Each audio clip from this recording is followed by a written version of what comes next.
স্থানীয় সরকার সংস্থা কমিশন সংস্কার দিয়েছেন। সংস্কার করে কি করলেন যে সরকারি চাকরি বেসরকারি চাকরিজীবীরা ইউনিয়ন ক্লাবের মেম্বার এবং পৌরসভা কাউন্সিলর নির্বাচন করতে পারবেন। বলেন আপনি সরকারি চাকরি করবে, কাউন্সিলর মেম্বার নির্বাচন করবে। এই জায়গায় যদি সম্পদ থাকে তাও তো হতো। কি বলে এরা ভোট দিয়ে কতদিন থাকবেন, 6 মাস, 1 বছর বা 2 বছর। কিন্তু ধারণা হলো যে অতি দ্রুত নির্বাচন করতে হবে, এটা আপনার প্রধান কাজ। সেখানে আপনি সংস্কার করতে পারেন, বিচার ব্যবস্থা শুরু করতে পারেন, বিচারের কাজ শুরু করতে পারেন।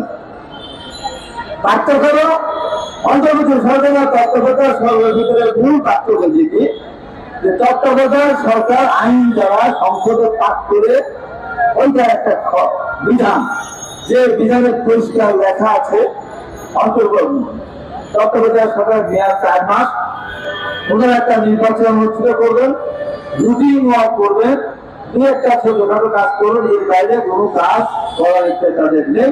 4 মাসের একদিনও যদি ক্ষমতা থাকতে পারবেন না। অন্তর্বর্তীকালীন সরকারের সেই নিয়ম নেই এবং কিছুটা ধরা নিয়মের বাইরে কিছু কাজ করার সুযোগ আছে, কারণ এইটা একটা গণপ্রতিনিধির মাধ্যমে সরকার গড়ে দিয়েছে, তাই জন্য তাদের কিছু কাজ করার আছে। তাই মানে যে তাই বলতে আমি মানবিক পরিচয় দিয়ে দেওয়া বাংলাদেশকে একটা পাঠাবে, তাই মানে যে তাই আমরা সেখানে পড়ছি, আমরা লাভের মুখ আমরা দেখেছি, আমরা তাদেরকে হ্যান্ডেলিং করতে দিলাম, বিজয়ীর হাতে তুলে দিলেন। এত বছর পর 53 বছর পর এই সিদ্ধান্ত নেওয়া অভিযোগ আপনাকে কেউ দেয়নি। আজকে এইভাবে দেশকে কোথায় নিয়ে যাচ্ছেন, জিডিপি 2% নিচে চলে গেছে। এখানে মূল্যমূল্য বক্তব্য করেছে, এই যে সারা পৃথিবী থেকে বড় বড় ইনভেস্টরকে নিয়ে আসছেন, আমরা বলে চলুন যে বাংলাদেশ দিন পরে এই মোদী দিনে আসার সময় মনে হয় গাড়ি নিয়ে আসা লাগবে না, নিজের নহর বয়ে যাবে, নৌকা নিয়ে এখানে চলে আসবো, বা আধুনিক একটা কোনো কিছু দুর্ভাগ্য বানায় লঞ্চ ধরা চলে আসতে পারে, এমন বড় ইনভেস্টমেন্ট আসছে। মনে হয় আর খাওয়া লাগবে না, রান্না করা লাগবে, ফিরে পাহাড় চলে যাবে, ইচ্ছা করলে খেতে পারো, ঠিক হয়ে যাবে। কে বলেছে? কে বলেছে? পরিষ্কার করে তারা বলেছে যে নির্বাচিত সরকার না আসা পর্যন্ত আমরা কোনো ইনভেস্টমেন্ট করবো না। আমার টাকার মূল্য আছে, আমার চুরি করা টাকাটা আমাদের, আমরা অস্থির অত করছে যে দেশের কোনো নিশ্চয়তা নেই, তবে গণতন্ত্র প্রতিষ্ঠা সরকার স্থিরতা আসবে। তাই আজকে তারা পিছিয়ে গেছে। ডক্টর ইউনূসের সমর্থিত সারা পৃথিবীতে তার একটা গণতন্ত্র আছে। তখনই ইংরেজরা আসবে যখন একটা স্থায়ী সরকার গঠিত হবে, দেশের ভিতরে অর্থের থাকবে না। এখন কি শুরু হয়েছে, যেখানে যে কেউ মিছিল নিয়ে চলে যাচ্ছে ইংরেজ সরকারকে থাকতে হবে সারা জীবন, সারা বছর টেলিভিশনে কিছু কিছু দেখাচ্ছে লোককে দেখেন, কিছু কিছু সাংবাদিক কিছু কিছু টক শো করেন, বিদেশের থেকে বিভিন্ন গোটা ওখানে অংশগ্রহণ করা, ওই তারা একই কথা বলে, নির্বাচন নাই, দরকার নাই। এবং কিছু কিছু কথা বলানো হচ্ছে যে বিএনপি নির্বাচনে জয়লাভ করলে সংস্কার করবে না, আবার চুরি জয় লুটপাট করবে, আওয়ামী লীগ মধ্যে যারা করবে। এই যে বিভিন্ন ভাবে ওই কথা বলে মানুষকে বিভ্রান্ত করা হচ্ছে। আমাদের নেতা জনাব তারেক রহমান দেখছেন না যে জনগণ, যে নেতা, যে কর্মী দীর্ঘদিন ঘরে শুতে পারে নাই, তার স্ত্রীর কাছে যেতে পারে নাই, সন্তানের মুখ দেখে নাই, বাড়িতে থাকে নাই, দুপুরের মাছ খেতে পারে নাই, জমির ফসল খেতে পারেনি, বাড়িতে থাকতে পারেনি, এলাকায় যেতে পারে নাই, ঈদ করতে পারে নাই,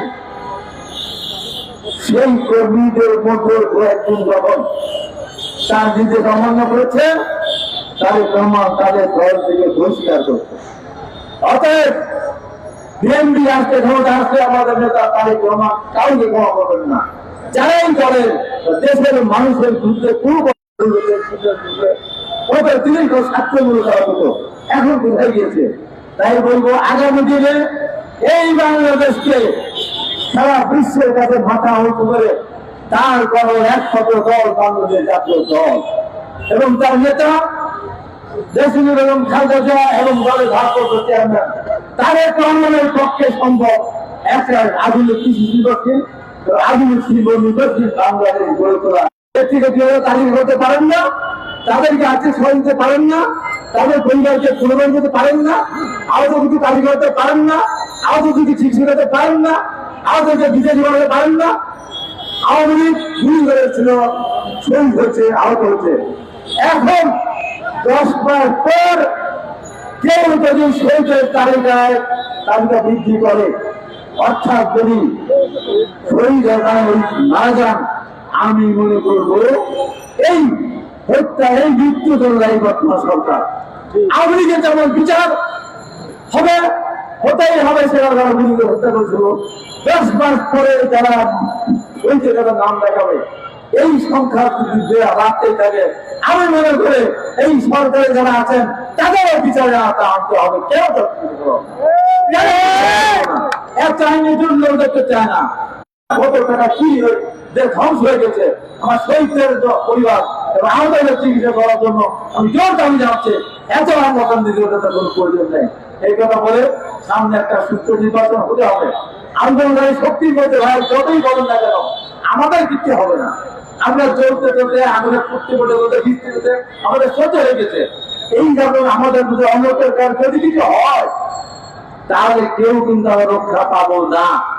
সারা জীবন কাটতে হবে। অনৈক্য সৃষ্টি করা যাবে না, বিএনপি থেকে আন্দোলন করা যাবে না, বিএনপি করা যাবে না, নৌকা ধানেছি 200 অ্যাক্টিভিস্ট, এইসব কথা বলা বাদ দিতে হবে। বিএনপি থেকে আন্দোলন করা বাদ দিয়ে আসুন, সবাই মিলে ভুল ভ্রান্তি যেদিকে হচ্ছে সংশোধনের অক্টোবর থাকে একটা জাতীয় নির্বাচন সরকার দেখ, এই প্রত্যাশা দেখে সবাইকে ধন্যবাদ জানিয়ে আমি আমার বক্তব্য শেষ করছি। প্রজন্মকে ধন্যবাদ। সেই রাষ্ট্রপতি আমার দেশ